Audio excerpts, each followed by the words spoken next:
The Israeli military has issued orders to evacuate for several neighborhoods across Gaza, hours after declaring a massive offensive that has already killed more than 400 people.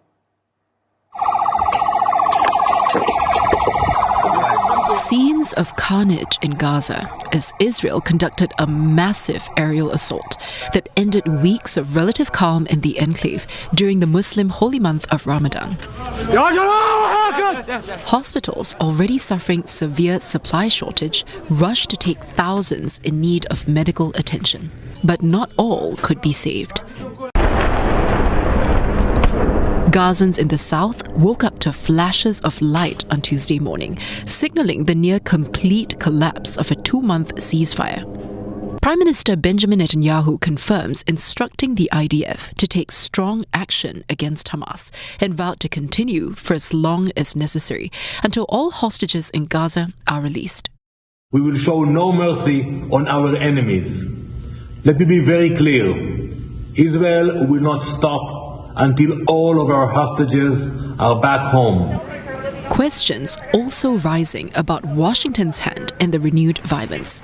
The US confirms Israel consulted the Trump administration before carrying out the attacks. At least one analyst told CNA there's little Hamas can do but wait out the end of the offensive. Hamas might be able to pressure Israel by way of the international community if the strikes are killing many civilians.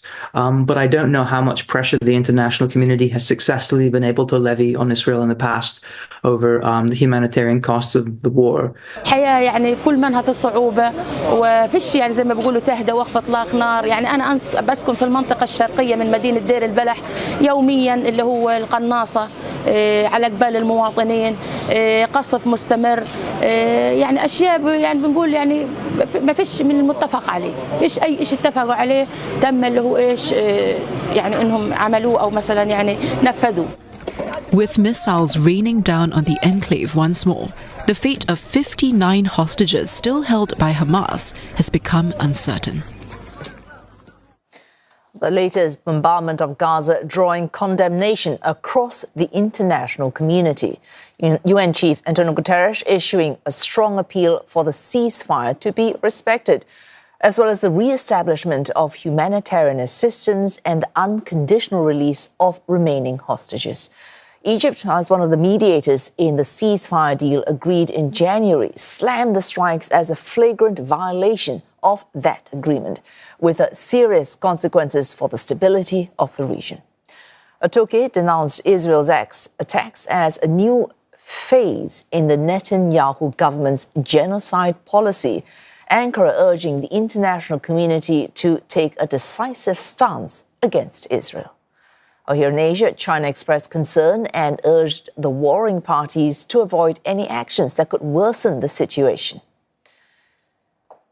And more, Giles Gibson joins us live from Tel Aviv. Giles, Israel has not formally declared an end to the ceasefire, but does it still stand?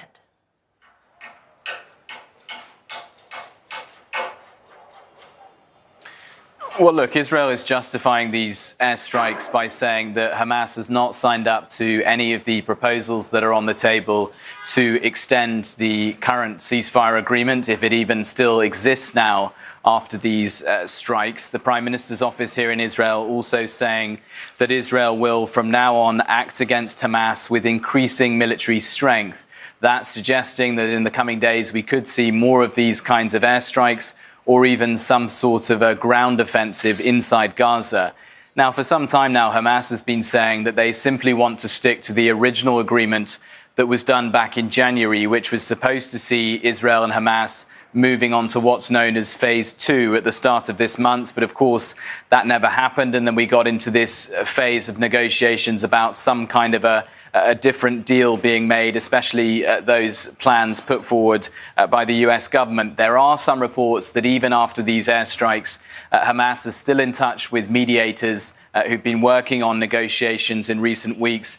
And we've actually heard from one of those mediators, the Egyptian government, saying that they want to see the two sides really showing restraint and also calling on them to work towards a lasting agreement. So really the next few days are going to be absolutely critical in terms of whether we see some sort of an expanded offensive inside Gaza or some sort of a deal done.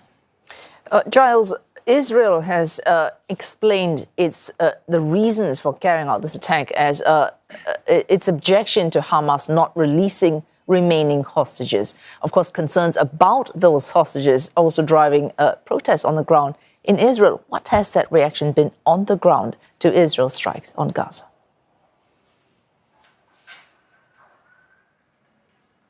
Well, you've seen members of the far right here in Israel really welcoming these fresh airstrikes, including Itamar Ben-Gvir, who is a far right politician, was until fairly recently part of Benjamin Netanyahu's governing coalition, is saying in a statement that this is the only way that they can destroy Hamas and also bring back the hostages still held in Gaza. But on the flip side, you have the Hostages and Missing Families Forum, which represents families who still have loved ones in captivity in Gaza, saying that these strikes are effectively sacrificing the 59 captives left in Gaza. Of those 59, we believe roughly half of them are still alive, being held by Hamas.